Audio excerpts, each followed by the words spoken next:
السلام علیکم ناظرین، ڈاکٹر دانش ریئل فوکس کے ساتھ حاضر ہے۔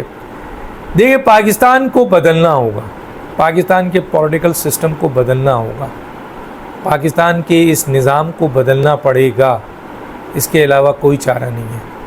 نئی جماعت آ گئی ہے، ایک اور جماعت آ گئی ہے، پرانے ہی لوگ ہیں، مختلف سیاسی جماعتوں میں رہے ہیں، اور اب وہ کہتے ہیں کہ جی ہمیں یہ احساس ہے کہ یہ سیاسی جماعتیں غلط راستے میں ہیں اور یہ راستہ ملک کی تباہی کا، اس لیے ہم الگ ہو کر اب ایک نئی جماعت بنائی ہے اور اس جماعت کے تحت ہم عوام کے لیے کام کریں گے۔ ہر سیاسی جماعت کا مینیفیسٹو بہت اچھا ہوتا ہے، بڑے بڑے نعرے ہوتے ہیں۔ عمران خان بھی آئے تھے تو کہا یہ گیا تھا کہ بہت اچھے نعرے لے کے آئے تھے، لیکن کیا ہوا؟ جب حکومت میں آئے تو وہ سارے نعرے چلے گئے، وہی کرپٹ لوگ دوبارہ آ گئے۔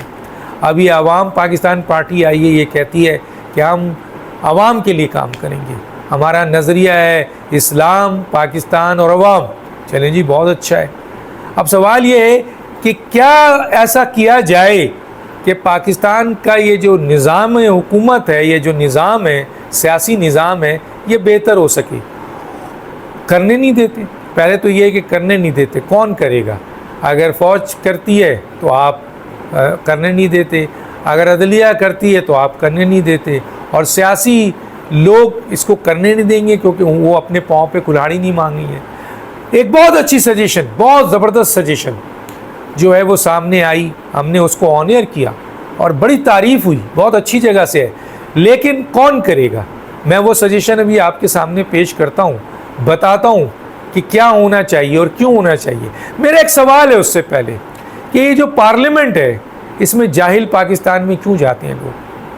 پاکستان میں کے جو ان پڑھ لوگ ہیں، جاہل لوگ ہیں، وہ کیوں جاتے ہیں اس پارلیمنٹ میں؟ کیا مثلاً آپ یہ بتائیے کہ کیا یہ ممکن ہے کہ عدالت میں کوئی جج جاہل پہنچ جائے؟ کیا بیوروکریسی میں کوئی جاہل پہنچ جائے؟ اور سب سے اہم ادارہ جہاں قانون سازی ہوتی ہے، جہاں لکھت پڑھت ہے، تو اس سوال کا جواب کوئی دیتا نہیں ہے۔ عوام جی ان کو منتخب کرتی ہے۔ بھیا آپ ایک سسٹم بنا دو، ایک چیز بنا دو۔ وہ مشرف صاحب کے دور میں یہ آیا کہ گریجویٹ اسمبلی ہوگی، کافی بہتر ہے۔ کیوں؟ کیونکہ گریجویٹ جب ہوگی تو اس کو تو کم از کم گریجویٹ ہوگا، اس کو یہ تو پتہ ہوگا کہ یار کون سا بل ہے، کیا بل ہے، قانون کیا کہتا ہے، آئین کیا کہتا ہے۔ مجھے ایک بات بتائیں، ایک ان پڑھ ہے، اس کو 280 آرٹیکل اگر پڑھا بھی دیں، کسی طرح آپ اس کو پڑھ کے سنا بھی دیں، تو 280 آرٹیکل وہ کتنا یاد رکھے گا اور اس کو کیا سمجھ ہوگی؟ اگر پڑھنے لکھنے سے شعور نہیں آتا ہے، پڑھنے لکھنے سے انسان کا ذہن، تو پھر اللہ میاں نے اقرا کا لفظ کیوں کہا؟ پڑھ کیوں کہا تھا؟ کہا تھا نا اللہ میاں نے۔ اس کا مطلب ہے کہ انہوں نے اپنے نبیوں کو پڑھایا۔ کیوں؟ کیونکہ تعلیم شعور دیتی ہے، تعلیم حقائق بتاتی ہے۔ تو ایک ان پڑھ آدمی پارلیمنٹ میں آ کر کوئی بل پاس ہوتا ہے جہاں قانون سازی ہو رہی ہے، ریٹرن ہو رہا ہے، وہاں جاہل ترین لوگ پہنچتے ہیں۔ یہ سسٹم ہے۔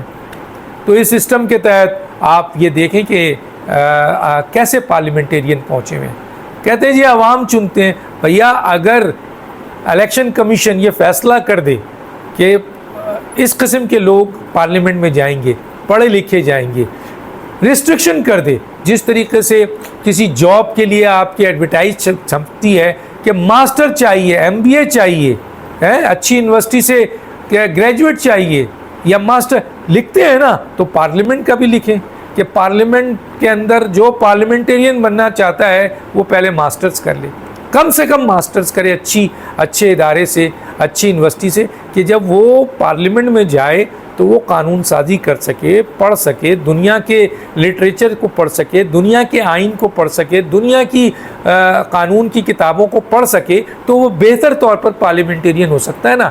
ایک ان پڑھ اور جاہل جو چلا جاتا ہے پیسوں کی بنیاد پر، بدماشوں کی بنیاد پر، اس کرپٹ سسٹم پہ، کرپٹ الیکٹریکل سسٹم کی بنیاد پر، وہ پارلیمنٹ میں جا کر ٹیپا لگائے گا کہ جو اس کا چیف کہہ دے گا، جو اس کا پارٹی کا ہیڈ کہہ دے گا، آنکھ بند کر کے لگائے گا۔ اس کو اتنی شعور نہیں ہے کہ وہ اپنے ہی بارے میں تو کہیں اپنے ہی گھر کو تو نہیں کاٹ رہا ہے۔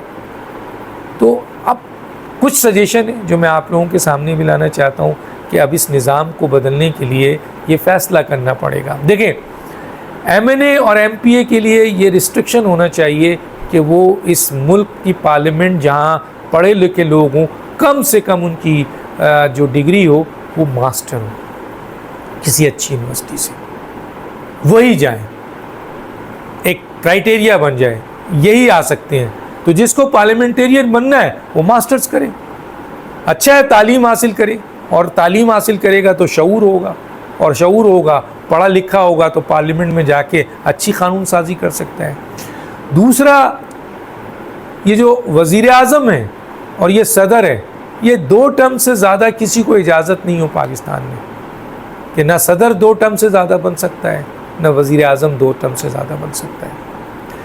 ممبر آف نیشنل اسمبلی اور ممبر آف پروونشل اسمبلی بھی 2 ٹرم سے زیادہ نہیں بن سکتے، اگر 5 سال ہے تو 10 سال تک بن سکتے ہیں، اس سے زیادہ نہیں۔ یہاں تو لائن لگی ہوئی ہے، وہی ناکام ترین ان پڑھ جاہل پیسے اور بدماشی کی بنیاد پہ اس سسٹم کا سہارا لے کر پچھلے 40 سال سے وزیر اعظم بن رہے ہیں، پچھلے 40 سال سے صدر بن رہے ہیں، پچھلے 40 سال سے یہ جو ہیں پارلیمنٹیرین بن رہے ہیں۔ تو ہمیں ایک تو جو یہ ڈائنسٹک پالیٹکس ہے ختم ہو جانی چاہیے۔ کسی بھی سیاسی جماعت کو، کسی بھی سیاسی جماعت میں کوئی شخص 2 ٹرم سے زیادہ صدر نہیں بن سکتا۔ ڈائنسٹک پالیٹکس ٹوٹل ختم کر دی جائے، یہ سنڈروم ختم ہونا چاہیے۔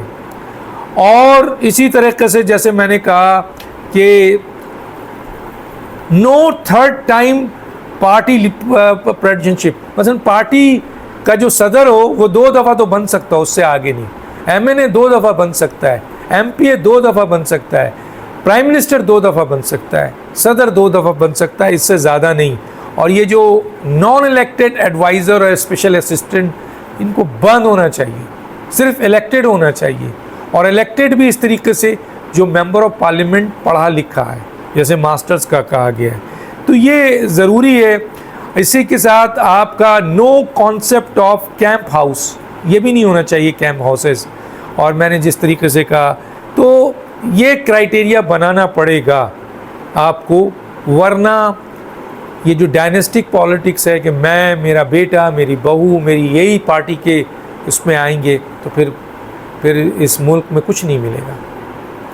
اور کہ جناب میں 10 سال تک، یہ نہیں 2 ٹرم سے زیادہ کچھ نہیں، نہ MNA نہ MPA، اور یہ جو ان الیکٹڈ پوزیشن لیتے ہیں بالکل بند کر دیا جائے، اور منیمم کوالیفیکیشن ماسٹرز ہو اچھی کسی یونیورسٹی سے۔ اگر یہ ہو جائے تو آپ یقین مانیے، اور سیاسی جماعت کا سربراہ بھی 2 ٹرم سے زیادہ نہیں بنے، 2 ٹرم سے زیادہ، پھر کسی اور کا موقع دے، اور مکمل الیکشن ہو، الیکشن کمیشن اس کو خود کرائے، تاکہ یہ گھر بیٹھ کر کہ جی تم یہ لے لو، تم یہ لے لو، نہ ہو۔ تب تو جا کر ہمارا پاکستان آگے جا سکتا ہے۔ میں نے تو آپ کو ایک بات بتایا کہ ویلز جو برطانیہ کی 4 ریاستوں میں سے ایک ریاست ہے، وہاں یہ قانون لایا جا رہا، پارلیمنٹیرین لا رہے ہیں کہ اگر ہم جھوٹ بولیں گے تو ہماری رکنیت ختم کر دی جائے۔ تو کیا پاکستان میں قانون نہیں آنا چاہیے ایسا؟ یہ پارلیمنٹیرین لائیں گے، کیونکہ یہ تو صبح سے شام تک سیاستدان اور پارلیمنٹیرین جھوٹ بولتے ہیں، پھر ان کی دکان تو ختم ہو جائے گی، سیاست ہی ختم ہو جائے گی، پارلیمنٹ بند ہو جائے گا۔ لیکن آنا چاہیے جس طریقے سے لوگ ہیں۔ تو یہ جو سجیشن دی ہے پارٹی کے لیے بھی، پارلیمنٹ کے لیے بھی، حکومت کے لیے بھی، اگر یہ ہو جائے تو پاکستان ایک نئے نظام کی طرف جائے گا، اور یقیناً اچھے لوگ حکومت میں بھی آئیں گے، پارلیمنٹ میں بھی آئیں گے، اور پھر پاکستان میں جو یہ کرپٹ الیکٹرل سسٹم اور کرپٹ پولیٹیکل سسٹم ہے، اس کا خاتمہ ہو جائے گا، اور میرٹ پہ اہلیت اور صلاحیت والے لوگ سامنے آئیں گے، جس سے پاکستان ہمارا اوپر جائے گا۔ ڈاکٹر دانش کو یاد دیجیے۔ اللہ حافظ۔